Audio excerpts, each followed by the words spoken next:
Okay, looks like we're live. Okay. So we'll go through, I pulled the questions we're supposed to talk about for the NHL. It was interesting. I had no idea. I don't follow sports at all. Yeah. So it was all interesting to me. It was interesting. I don't follow hockey. I'm not at all a hockey follower. So there were some interesting things about it. Mm-hmm. So, all right. Brief synopsis is that they just really couldn't agree. Yeah. It seemed to really come down to the salary cap being the sticking point. Mm-hmm. So then it says, what do you see as the root cause of the problems identified in the case?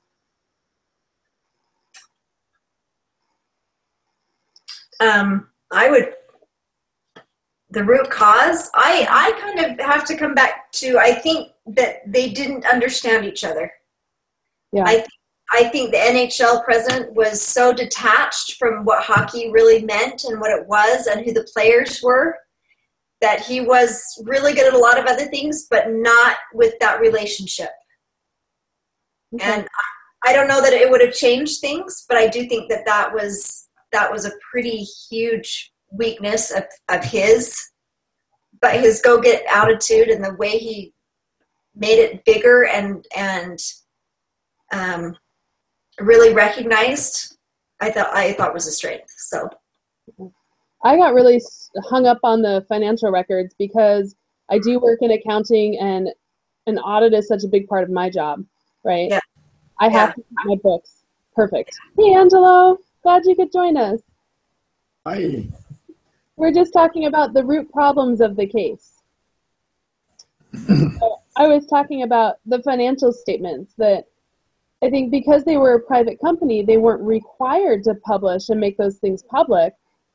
But I think that caused a lot of the problem in not trusting each other, because the players saw the revenue coming in and then saw that it didn't seem to be being reported accurately. And then they did finally kind of bring in somebody, but it seemed like an inside job and not a true audit. And to me, I think that was a big breakdown in the trust, that they weren't able to see the records, because if they had seen how the league was truly doing, then they might be able to understand, okay, well, that's why you need a salary cap, because it is a problem with the revenue. And I think they could have come to a better discussion had they had more open communications about what the finances actually were. And better transparency all the way through. But I do think that they're having that financial person come in and do the audit definitely was a leg up for the NHL. They used that as leverage, and I think that they used it very well. And I don't know if they planned it that way, but I think that they were a little bit underhanded in that one, and they played on it. That's my thought. Yeah, I'm getting an invitation from James to join a video call, which is weird. So I just sent him another invitation to this one. Okay. And I'll send him a quick email. Yeah. I wonder if he just didn't get the invitation the first time? Maybe not. Okay.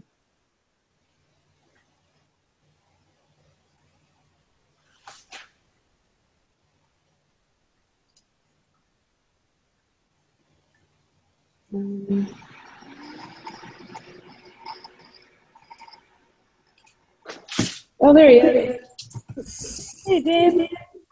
Hello. Yeah, for some reason I wasn't able to log in. Strange. Well, that's okay. We were just kind of starting. We were talking about the root problems of the case, and I had mentioned the financial records and not having a trust about that, and Elisa had mentioned how she didn't feel like the league and the head of the league guy really understood hockey and really had that connection to be able to understand them. I think. Elisa, tell me if I misinterpreted. Oh, that's just one of the thoughts that I had. Yeah. Because the question was, what do you see as the root cause of the problems identified in the case? So, any other thoughts, James or Angelo? I think that the main problem, at least what's holding up them from getting an agreement now, is the two head negotiators. Just been through so much that I think they're kind of stuck in a mold and not really able to transition into new thinking. Yeah, so maybe they've been there too long. Yeah. Bring in some fresh perspective to maybe look at it a different way. I could see that would help a lot. Yeah, I can too. So, it seemed more like at the end that, neither one of them wanted to concede to the other more out of pride than anything else. Yeah. They were both, it seemed like to me a little bit that the NHL was very money hungry. And a lot of that may have been because they understood the money side better. But they were very much, they were kind of greedy in that way, and that's how they appeared. And yet the other side was so focused on the players, that they didn't look at the other person's or the other side's position very easily. And maybe that would have been different if new people had come in and shaken it up a little bit. Yeah.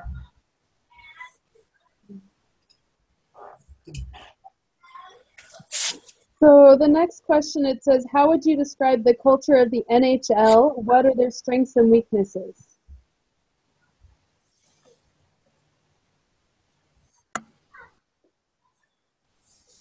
Which feels like an odd question because we didn't really, the case was about the negotiation and not necessarily about just the National Hockey League. So I'm not sure that that's an easy question to answer. And I think we kind of covered them in the last question, so I would move on. Okay, works for me.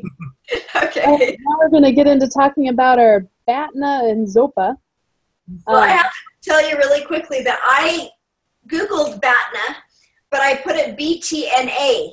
Oh, no. And I'm like, that's interesting. And it brought me up to the Butler.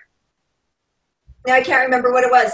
But it's right where we used to live in Indiana, about this owner, this community and their kind of neighborhood and their neighborhood association. I'm like, that is so weird. We're talking, and then I realized that's not at all what this. Anyway, I had to go back. So BATNA, not BTNA. Yeah, BATNA. Yeah. It says, what are the best ways to strengthen a BATNA? And my understanding of a BATNA is that that's your best alternative to negotiating. So it's what you'll end up with if you walk away from the negotiations. So, I don't know, I guess the way to strengthen your BATNA is to have another negotiation on the side, right? Somebody else that you could negotiate with and get a better deal. And I kind of looked at BATNA as something that you had your hidden in your pocket. And so you would pull it out kind of, and that's where I saw their financial audit as their part of their BATNA, because they brought that out to kind of pull down the sledgehammer on the negotiations and prove, I guess. And so I saw that as something that they, and maybe you're saying the same thing, where it's just something on top of what's open and disclosed. It's a little bit more behind closed doors and as a surprise or as a bargaining tool at the end. I don't know. I kind of viewed it as it's the best alternative to a successful negotiation, or best alternative to what agreed negotiation along those lines. And to me, traditional or not, I think the Canadian League was turned. The players couldn't play for the NFL. There was no end in strike. There's no end in sight for the strike. And so they were beginning to disappear to other leagues, especially the Canadian League. Mm-hmm. And, that's a good strategy in the fact that if too many of them do that, the NFL is going to be, the NHL is going to be stuck trying to fill its ranks with decent players to have sporting events. Yeah, I feel like that was definitely the players' BATNA, was that they could go play for the European teams. Right. Yeah, and I guess I'm thinking, I just worded it differently, but I think it's the same kind of idea. You've just got something out in there that's going to, one more bargaining chip, one more bargaining tool to push your way in. I was just thinking of something that hadn't been said. So. Okay, and I was just making sure that what I said made sense. And yeah, okay, we're good. I think we're good. We're good.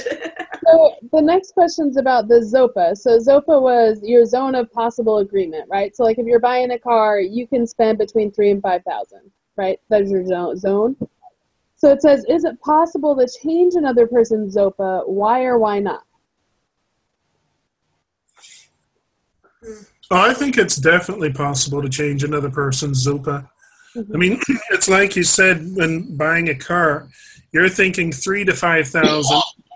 The car dealer is probably thinking as much as I can shake out of them, even if I got to turn them upside down to do it. And, you know, the car dealerships, I think, intentionally, a lot of them would try to find out what your ZAPA is and realize, okay, well, if this person is $3,000 to $5,000, I'm going to pitch at about $5,000 to $7,000. That way I can get them into a small little loan plus all the money they had planned to spend anyway.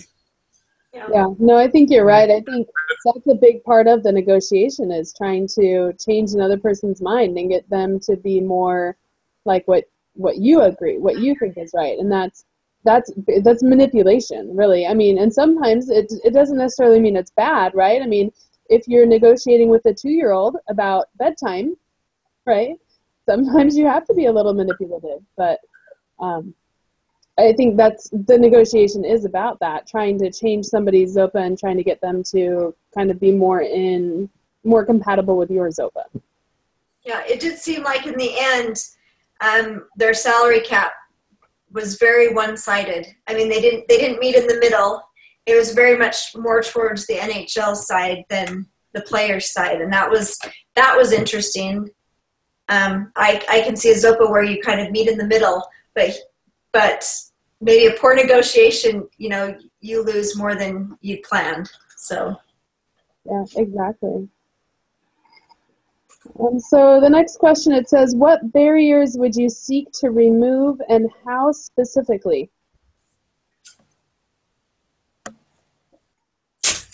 And I think we've talked about that a little bit as far as, you know, maybe new players in there, you know, new people conversing. I think that, you know, NHL, that Bedeman was very business oriented, very non-hockey oriented. So I think that all of those were different barriers that were put up from all sides. But yeah. So it says, what would you do if you were the National Hockey League Players Association to resolve this situation? And would it work? Why or why not? Well, as I'm used at the very last proposal, I think that they came in at, what was 49. it? Yeah, the league wanted to keep it at 42. Players came back at like 49. Yeah. And when they came back with it, it says right there that Bettman rejected the offer immediately, stating simply, we cannot afford your proposal. And first of all, I mean, the league's making $2 billion a season. So I find it hard that they can't afford a $49 million salary. Mm-hmm. And the thing that struck me, though, is immediately it gets rejected. Yeah. They didn't even bother to consider it. And so I think that there's some personnel issues there. Mm-hmm. He needs to step out of the way, because if I had received that offer, I mean, we're talking about $7 million to a multi-billion-dollar season. That's a drop in the bucket. Well, at least, like you said, discuss it and bring some other people in. I think that was the thing, like you said, these two people are making decisions for everybody they're representing, and maybe it needs to be more of a committee in there having discussions. True. Yeah. I think they were, I just see the Players Association gave up almost everything. Mm-hmm. Well, the NHL seemed to really, I mean, it wasn't just a win, it was a landslide win, I think, for them. And they needed to shake something up. Something, obviously, if you have to go negotiations for that long and you close a whole season and you're still not sure it's going to come back and you don't get what you want, everyone needs to maybe relook at what they're doing and new people. So. Okay, so then it's the opposite question is, what would you do if you were the NHL to resolve the situation? Same thing. Yeah, I think, like James was saying, they need to actually consider what's being proposed and not just immediately reject it. Yeah. I think it's a lot of money, no matter what. I think it's a lot of money. Yeah. Okay, so what gospel concepts are pertinent in this case? James mentioned pride. I think that's probably a really big one. Mm-hmm. Oh, we lost James. Oh. Good. What do you think, Angelo? How would you connect this to the gospel? I think in this case, the use of the power never works. And in the gospel, we must be in every decisions. We must be humble, Mm-hmm. and we have to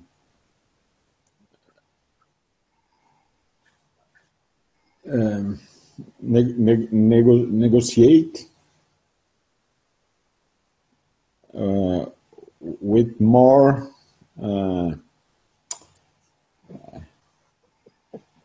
or we don't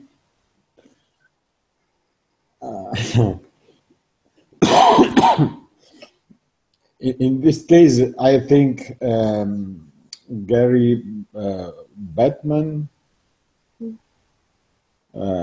assumed the worst behavior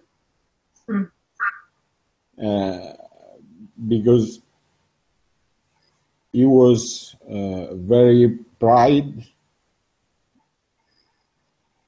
and the pride is our enemies. Yeah. Definitely. Not only in our works, but in our life generally. Because I think we must be, in every situation, more humble. Mm-hmm. Yeah, I think that's a really good connection. I think it seemed like they didn't really care about the other side at all. They were so focused on their side and not wanting to reach out to someone else. And so I think they were too knowledgeable about the business aspect and forgot the human aspect. And I think that's where, I mean, in a gospel sense, we minister rather than just administer. Mm-hmm. So they missed that point. They were forgetting that these are real people. Whether they need to be paid that much or not is still up for debate, but, you know. Still need the money. Yeah, and it very much about, I don't know, the word covet comes to mind, though I don't know what they were coveting, but it was still coveting the money and worshiping the money and the power and prestige of it all. I don't know. That's my problem with professional sports. So I guess that's no, I think you're right. It is. It's having a false god. It's like my sister-in-law, my husband's oldest sister, who was raised in the church, but since college she kind of fell away. And they're great people. I love my sister-in-law, but she's not religious at all. But she said that she and I were talking one time, her family is very involved with professional sports. It's everything to them. And she said that America's new religion is professional sports. And I think she's definitely right, that is something that people do almost worship. Yeah. And has become incredibly important, especially in American society. And it's definitely putting other gods before God. Yeah. Well, and you think it used to be that only professional football played on Sundays, and now it's college football and college basketball, and every sport you can think of is playing every day of the week now, and it can take up every moment of your time. Yeah. Yeah, good thoughts. Yeah. So then asked if there are any concepts from the readings that pertain to this case. And I know I was thinking of the book, The Speed of Trust, a lot while I was reading this, because there seemed to be absolutely no trust between the two.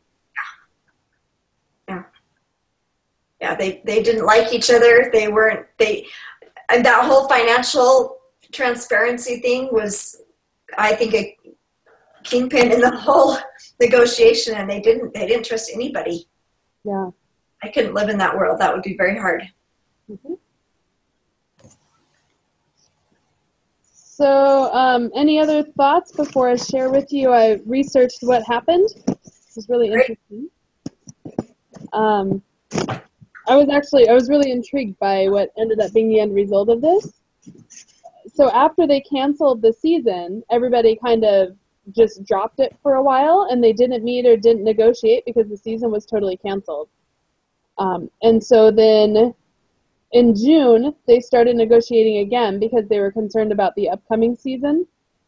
And they met 10 consecutive days from July 4th to July 13th.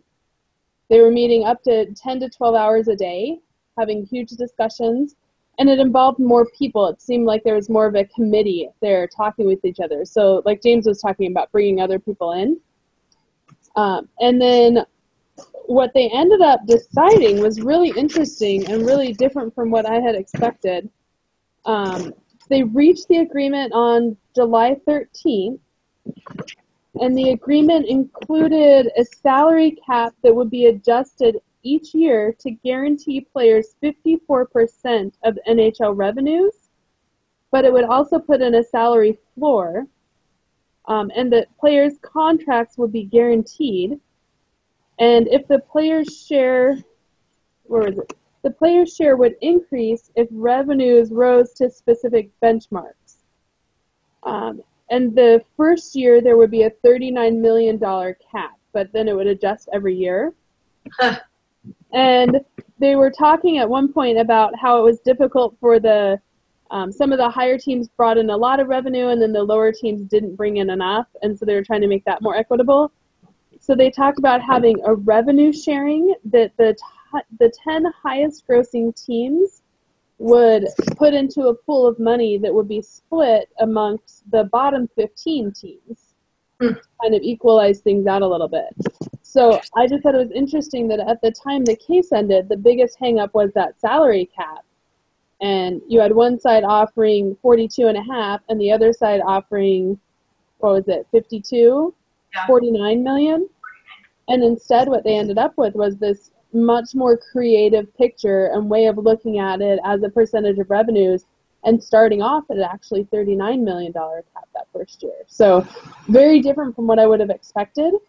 And then on July 21st, it said that 87% of the players voted in favor to ratify the agreement.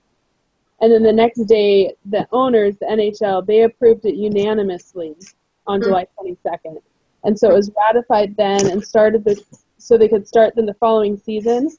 But then Goodnow, I forget who he was. He was on the NHL players side. He resigned 5 days after the ratification. Oh. And Bill Daly was promoted to deputy commissioner. So it didn't really say a lot about Bettman from what I read. but it definitely had some lasting effects. And it also mentioned that a lot of the players who had gone over to the European teams, many of them didn't actually come back. Yeah. They just stayed over there. So I just thought, it was interesting how bringing in those other perspectives and having other people come to the table came up with some, I think, really creative ideas. And I know sometimes when we're just so focused on one thing, right, it's hard to think of other alternatives. And I think that's why bringing in other perspectives is such a key part of the conversation. Yeah. Good thought. That is interesting because it seems like then that was able to build and grow instead of just be stagnant and have to be renegotiated as revenue changed. And so that seemed to be that's interesting. Good for them to think outside of the box and get out of the rut that they were in. Mm-hmm. Cool. So that's it. With our discussion. So I think we're good. It's been a good group. I'm sad we lost James tonight. I know. Thought he'd come back. Yeah. I'll send out an email. Okay. So. Sounds good. Yeah. Sounds good. Angelo, you good with everything? Ready for your school semester to be over? What? Sorry? Are you ready for the school class to be over? Yes. Very ready. Yes. Yeah, we are too. Well, good luck with it. And Becky, I guess if you're done, you're done. Yep, I'm done. Yeah. Well, write that all out on the email and we'll kind of see where everybody's at. So yeah, I'll do that. And then you and I have a class together next semester, so that'll be fun. Okay, we got to make sure we're in the same group so we can actually get done. We'll do it. All right, you guys have a good night and Merry Christmas. Thanks, Angelo. Good luck. Good luck.